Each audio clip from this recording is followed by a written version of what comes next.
우리나라 최고의 의료기술 첫 번째, 바로 복강경 수술입니다. 복강경 수술은 배를 가르는 절개 수술과 달리 작은 구멍을 내고 특수 카메라가 달린 기구를 집어넣어 수술하는데요. 절개 부위가 작아 상처 회복이 빠르고 출혈도 적어 수혈할 필요가 거의 없습니다.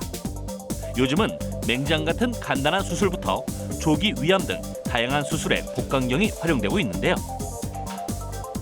조기 위암 환자 가운데 절반은 복강경 수술을, 나머지는 절개 수술을 같은 의사에게 받은 이후 5년 동안 살펴봤습니다. 생존율은 각각 99%와 98%로 큰 차이가 없었고요.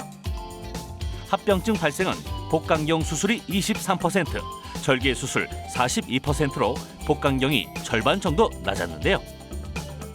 식사할 때와 잠잘 때 얼마나 아픈지, 일상생활에 문제가 없는지 등 삶의 질을 살폈더니 복강경 수술이 30% 정도 높았습니다.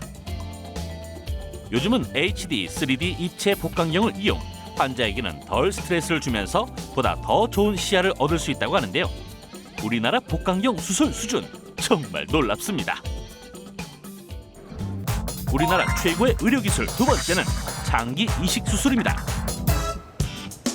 국내 장기 이식 수술의 수준은 세계적으로 정평이 나 있는데요. 우리나라의 뛰어난 기술을 배우기 위해 해외 의료진들이 줄을 이어 한국을 방문하고 있습니다. 특히 생체 간 이식 분야는 의료 선진국에서 치료를 부탁할 만큼 세계를 선도해 나가고 있는데요. 우리나라는 국민의 약 7% 정도가 B형 간염 보균자이기 때문에 다른 나라에 비해 간암 발생률이 높은데요. 특히 우리나라의 생체 간 이식 1994년부터 지금까지 3,000건 정도로 전 세계에서 가장 많이 이루어졌고요. 수술 성공률은 96% 이상이나 됩니다. 또한 간 공여자와 수여자의 혈액형이 일치하지 않아도 합병증이나 거부 반응 없이 수술이 가능한데요. 이렇게 국내 의료진의 수준이 상당하지만 뇌사 기증자가 많이 부족해 가족 간 생체 간 이식이 대부분인 상황. 장기 기증에 대한 일반 시민들의 인식 개선과 제도적 뒷받침으로 뇌사 장기 이식이 활성화되는 것이 필요하겠습니다. 우리나라 최고의 의료기술 마지막은 바로 뇌혈관 수술입니다. 전 세계적으로 뇌출혈, 뇌경색 등 뇌혈관 질환으로 목숨을 잃는 사람은 한 해 약 550만 명이 넘는데요. 특히 대표적인 뇌혈관 질환인 뇌졸중은 머릿속에 시한폭탄이라 불릴 정도로 생명과 직결됩니다.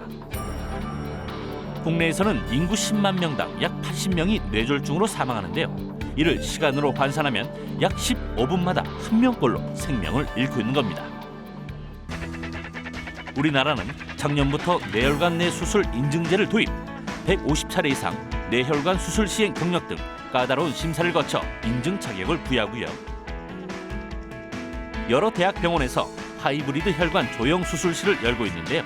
보다 안전한 혈관 수술을 위해 여러 진료과 전문의들이 협진을 하는 겁니다. 때문에 분초를 다투는 혈관 응급 환자도 빠르게 수술할 수 있고 응급 상황 발생 시에도 신속하게 대처할 수 있습니다. 국내 의료진은 두피나 두개골을 절개하지 않고 전자기파의 일종인 감마선으로 뇌종양이나 뇌혈관 질환을 치료하는 수술법도 처음으로 성공했는데요. 하지만 수술법이 아무리 발달됐다 하더라도 뇌혈관 질환은 발생하기 전까지 증상이 거의 없어 위험하니까요.